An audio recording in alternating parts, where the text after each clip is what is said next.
Ah, yes, it's time for the Checkerboard Kids Show with your special guest. Oh, well, all right, if you're going to go to the host, fine. This is your host, Checkerphil, representing. Hi, guys, it's Checkerphil here, and I just wanted to let you know that we have, oh, you know what, I wanted to do this a little bit more kind of a exclusive thing. This is like the Checkerboard Kids programming, you know, we're trying to do it high scale, highfalutin here. And you know what, I have a very special guest star today, and it's Russell Ackaway, LSTW, LSDW, what are you? Let's hear it for Russell Ackaway from the Respect Show. Hey Russell, how you doing? I'm doing okay. This is the first time I've been interviewed on television. Right on, man. I'm glad to have you on the show. Don't ask me any hard questions. Okay, I'll be sure not to. Okay. We'll keep it simple. Now, Russell. Yes. Now, I was working behind the scenes at the Respect Show, and you're such a fascinating person behind the scenes. Just being around the show. I just said, dude, I have to get you in here and ask you, some questions here. So. Here we are, chilling, relaxed in a relaxed state. How are you feeling today? I'm feeling good. I'm feeling good. I skated down the hill here to. Right, that's right. We're in the middle of right now a big snowstorm, so a slush storm or whatever the heck this is. But now your credits. You're listed as a what? LCSW. LCSW. In order, I couldn't get it right. It's a licensed clinical social worker. By state regulations, you're a professional psychotherapist and can do private practice as a psychotherapist in a variety of different therapy modalities. Like PSTW or something like that? Yeah. No one else can really. At one point, people used to call themselves psychotherapists. You can't do that anymore. Why not? It's the law. They just passed the law. They want anything with psycho in it, huh? I'm going psycho. I'm a psycho therapist. So now let me ask you. Excuse me, guys. Quiet on the set, will you? I'm just throwing it out there. Thanks. Show being recorded. Call me crazy. All right. Sorry. Now, Russell, how long have you been doing the Respect Show? Since December of '05. And what inspired you to do this thing? Actually, I was working. Let me give you some background on this. I was working. A little backstory. A little backstory on Respect. Yeah. I've had a dual career most of my life. I came into mental health about 25 years ago, and I was just mental. It's okay. Yeah, and I wanted to do counseling. I wanted to help people, but I needed to get the training to do that. And I had a master's in psychology, and I really needed clinical training, not just a graduate degree. People with just graduate degrees, there are many people who just hang out a shingle and practice and just don't know what they're doing. Yeah, so they're like crap on a shingle. Is that what you're crap on a shingle, yeah. So I went to an analytic institute because I was rebellious. I didn't want to go the standard route that most of my colleagues All the other people were a suit and tie and you were there with your collar up, like dressed like Fonzie? They went to social work schools. And they got their license, their certification, and that's what it was called then, a certified social worker. I said, who needs it? I really feel like I'm gifted, and that was demonstrated when I was in training as a psychoanalyst. And I continued to resist it and rebel, actually, against it. So that's why you work with the youth, because you sympathize with the rebellion. There's a big part of me that's. So you are a rebel. Oh, I am a rebel. And you could relate one-to-one with the kids because they're rebelling. Yeah. They're rebelling. Yeah. Takes one to know one. Game recognizes game, my friend. Game recognizes game. That's right. So. It's part of becoming a psychoanalyst. It's the only profession where you have to be in treatment yourself. Dude, so you're saying that you're big 3 up that you're in times a treatment? week. Is that what you're trying to say?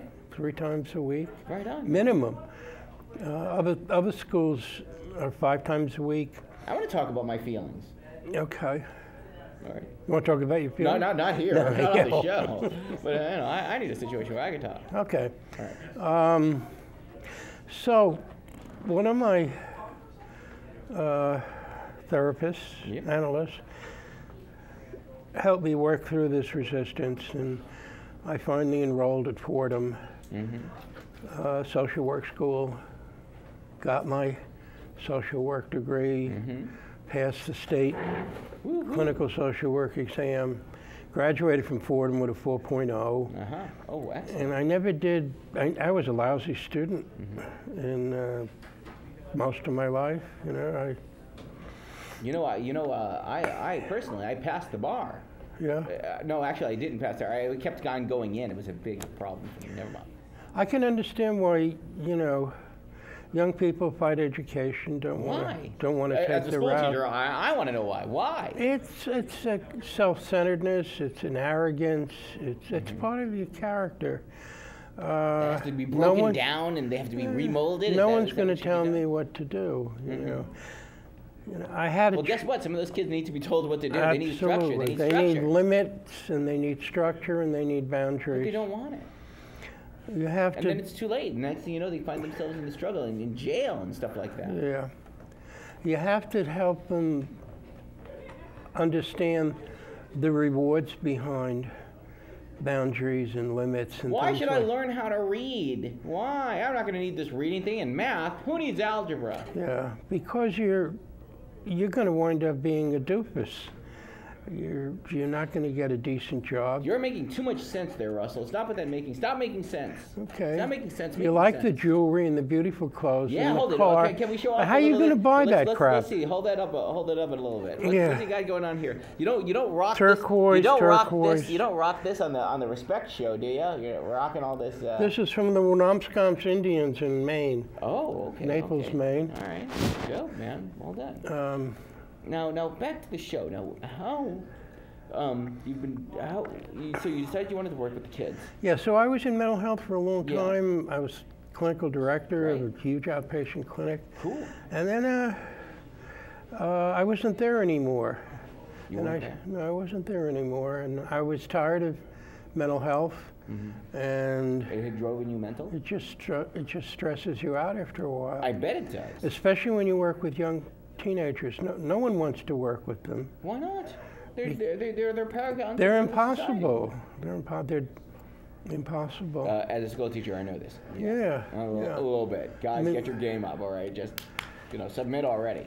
I mean, I work with kids who are even more difficult because I worked at a community mental health clinic where the kid was either foster care or in a group home or in a residential treatment center The whole thing. The or trifecta. even a correctional facility. Sure. And I had a lot of tough kids, and a lot of them, their parents weren't available around. I grew up, basically I had a mother, but she was physically handicapped and very depressed as a result of my father's death when I was 4. So I pretty much raised myself, and had a really lousy primary school record, and got into high school.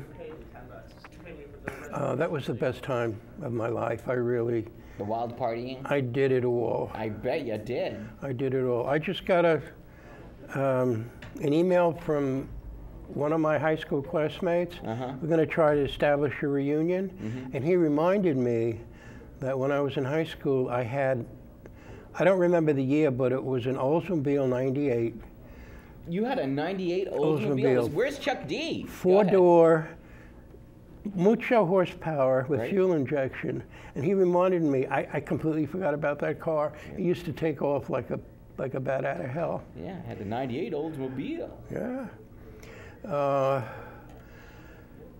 So what am I going to do? I said, I really want to capitalize, make sense on what I've done already. What you I work with young yeah. people, you know, and and I've worked through some of my characterological problems, you know. Oh, all right. But not all of them, you know. I mean, they're still there. Do they come out in the show? I manage to control them, you know. They come out at my, my friends, my wife, my cats. Your cats get it. Your cats get the brunt of it, I bet. So I picked up the TV Guide when it was a whole big thing and thumbing through the pages. And I saw the Youth Channel, and Youth rang a bell.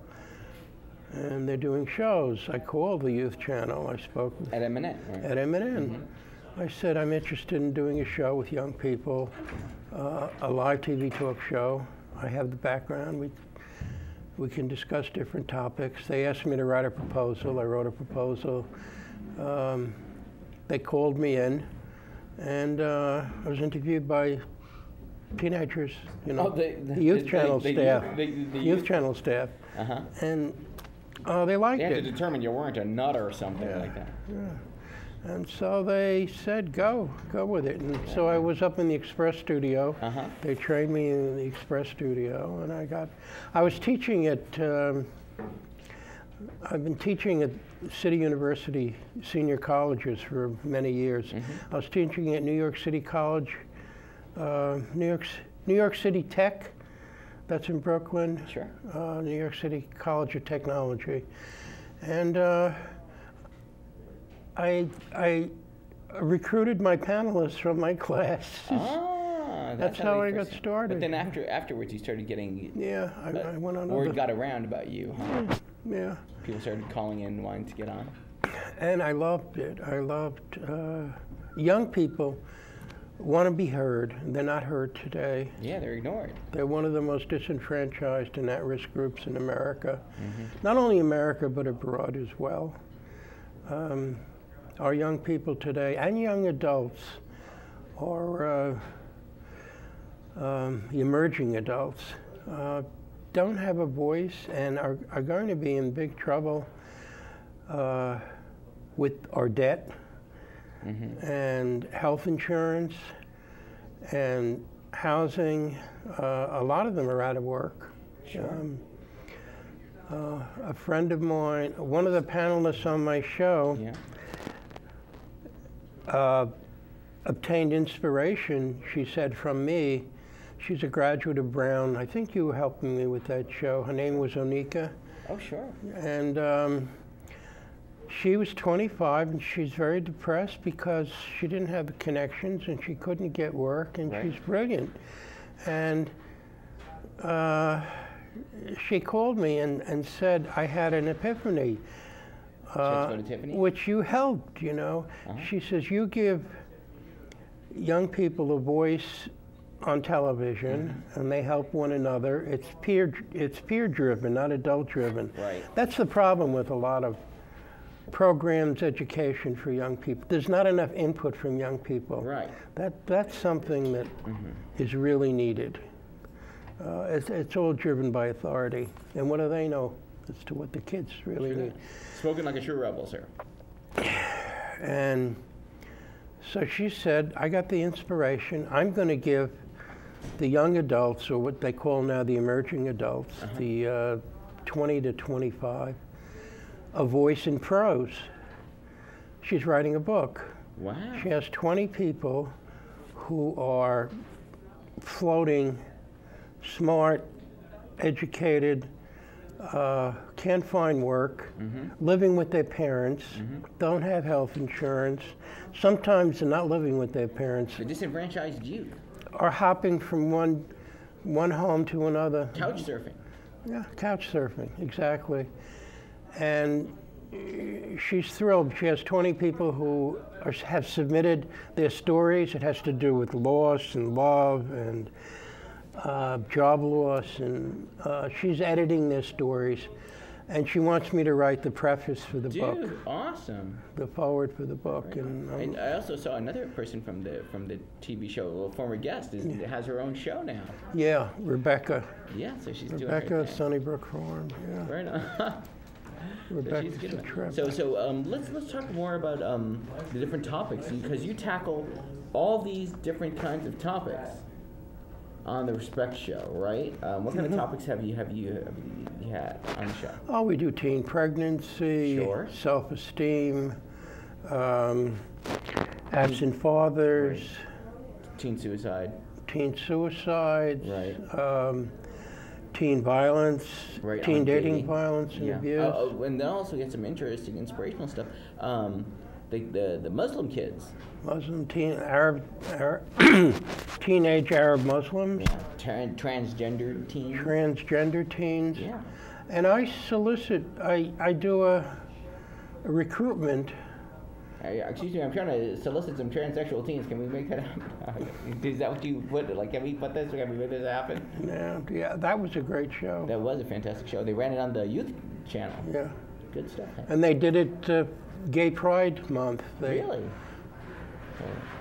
So they were asking, they were telling, and they were showing it on the show. Yeah.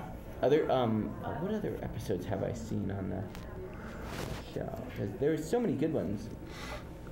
You know what? A lot of those you can see up on YouTube. Actually, they're on the Checkerphil channel. They're on the Checkerphil channel. I put them up on my channel because I just really am so behind what you do, Russell. So that's another. No, I'm so glad you let me do that, and it's a plug for you, and it's a plug for me. And you should see all the hits on this. I've got 300 hits on these. Well, let me ask you this, because this is inevitability. Howard Stern wants me on his. Yeah, what's up with the Howard Stern people? They call me the old guy. They called you the old guy. Yeah, I saw it. If you look on YouTube, not just the Respect Show is on. Also, the clips from your show are on there because of the prank callers over there. I think he's got his cronies. Sal the stockbroker and the rest of the posse. They're making. They're disgraceful. I wouldn't be on his show. If you asked him, you wouldn't go. He couldn't pay me. I mean, I do a serious show. Right. He's there to ridicule people. Right. You can imagine what's in his head. Yeah. Well, you know what? You can't judge them by the prank callers. They're people that are just doing their own thing. Albeit rather wacky, but everything has its place. Yeah. So, what stuff are you planning for the future? You got some stuff that you're going on with? What's going on? Well, I'm thinking about doing a radio show. Oh, really? Yeah. Are you gonna start prank calling Howard Stern? Where I would be, parents would be calling in. Oh. Or even young people. They'd be asking for advice. I have to be careful about what kind of, what I say. There's liability. Too wacky. I can't tell people what to do, but I can talk with them and refer them, tell them where they might be able to get the information they want, or want to get help. Yeah, what they need to think about. There are other things to consider. So I actually going to write up a little script and start marketing that to the. I've already done the research on the radio. It's going to be Respect the radio show. How many people are on the radio doing this kind of stuff? Oh, they're just doing specifically for the youth. I don't know. Also, I sent my stuff to Washington. To Washington? To Washington, to our Congress people in New York, to what did he think? Schumer and Maloney and Obama and really? Attorney General. Did you get some responses back? I got a response from Carolyn Maloney, Congresswoman. She said she agrees. I sent a proposal on how to reduce juvenile delinquency and teenage violence. Well, dude, how? Because I'd like to see less teenage violence. You'd like to know how to do that? Yeah, how? You don't want to give it away? All right, you're saving it for another show? Okay. No. It's too complex. Open up more centers for the kids to play b-ball? What's up? It's so complex. Teachers are not going to be able to do it. The police are not going to be able to do it. These kids, we need some youth centers around this country where young people can find out who they are, what they want to do. I found, and it's common knowledge, that mentors make a very big difference in someone's life. So yeah, one-to-one, sure. Yeah, They make a big I wouldn't be difference. where I am today if my high school teacher wasn't a mentor for me. I wouldn't have gone to college. Sure, my high school teachers too. They took me under the wing. Made me My want to become a graduate teacher school, myself. my college teacher told me to go to grad school. And when I was in grad school, I worked for the chairman of the department, and he gave me some direction. I didn't have a father figure, and my mother she wasn't there. She wasn't available. So I was lucky. I was blessed that I had that. And that's part of the reason why I have respect, I think. Carol Maloney told me there's a proposal that's called HR 1064. Yeah, what's that? She's a co-sponsor of it, and there are about 50 legislators who are co-sponsoring it. I don't remember who the sponsors are, but it's national, and it's called the Promise Act. Let me see if I remember. It's an anachronism. Prison, reduction, opportunities, mentoring, education. I don't know what the S stands for. Anyway. Look it up. Look it up, There's guys. too many kids who are going out of prison and back into Yeah, prison. there's a recidivism going on there. And a lot of kids out there, I see that they're all for it. They're just like, it's what they see. And when you see that, it's unexpected. A lot of kids are expecting to go to jail. And they could know that maybe there's an alternative. Maybe they don't have to go to jail. Maybe they don't have to be a drug dealer. Maybe they don't have to do these things. But when you want the quick cash, it seems, what? I can't judge. I just can't. It is what it is. Yeah, but it's their role models. What are they? Rap stars and sports stars. stars. And then when they find that they can't become a rap star or a sports star, there's the ghetto superstar on the block. He's got all the dough. He's got all the cash. He's got all the weed. What do you want? That's what kids are going to gravitate towards. So these programs at Washington's come up. I'm impressed with the comprehensiveness of the bill. It's about 20 pages. I read Ouch. it. And the elements of it are really strong. Every kid will have a mentor. My youth center, That's a good idea. I would have a paid mentor. You want to talk about job creation? Sure. A la Obama. It's great job creation. You have a lot more mentors in the school system, too. They have support groups for girls in a lot of the high schools. That's great. Nothing for boys. Yeah, and you know what? A lot of boys need it because when the boys are looking for some sort of pure thing, that's why they end up in the gangs. That's right. But for many, it's demasculating. It's help. you're crazy. Yeah, to ask for help. It's you're a sissy. You're weak. So they're going to have a room there, and they watch the boys that go into that room, and that they're already criticized for wanting help. Yeah. That's ridiculous. It's ridiculous. So I don't know how to get around that, but I think you can have some multi-ethnic role models. You know what? I'm down. There's not enough ethnicity. There's a lot. There needs to be.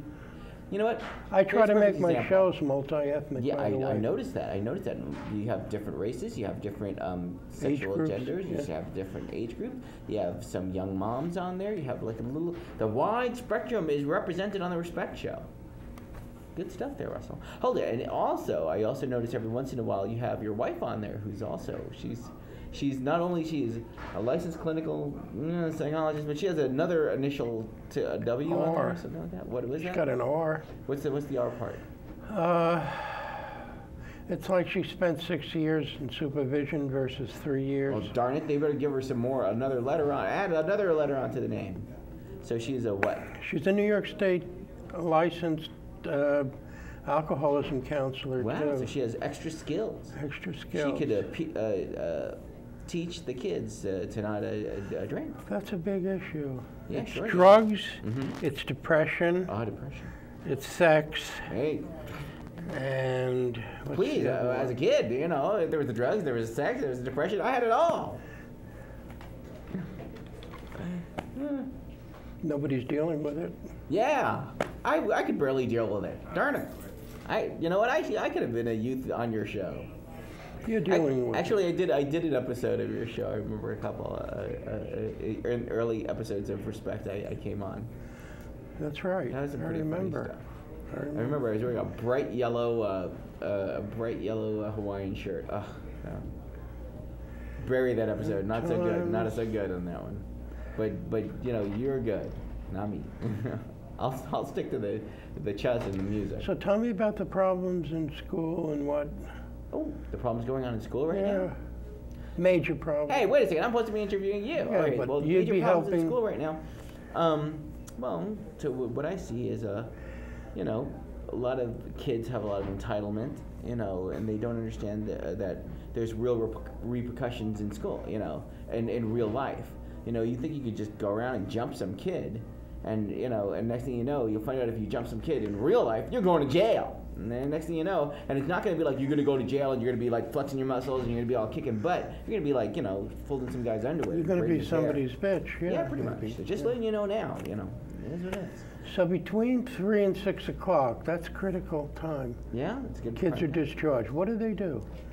Well, you know, That's why the youth centers are so youth centers important. are good, right? They could play chess. They could do these things. They could get involved with video stuff. Performing arts, fine arts. Yeah, I'm not music. fooling around. You know, they're trying to cut out a lot of the music programs, a lot of the art programs in schools, and they're saying they don't need those things, and that's ridiculous. Nonsense.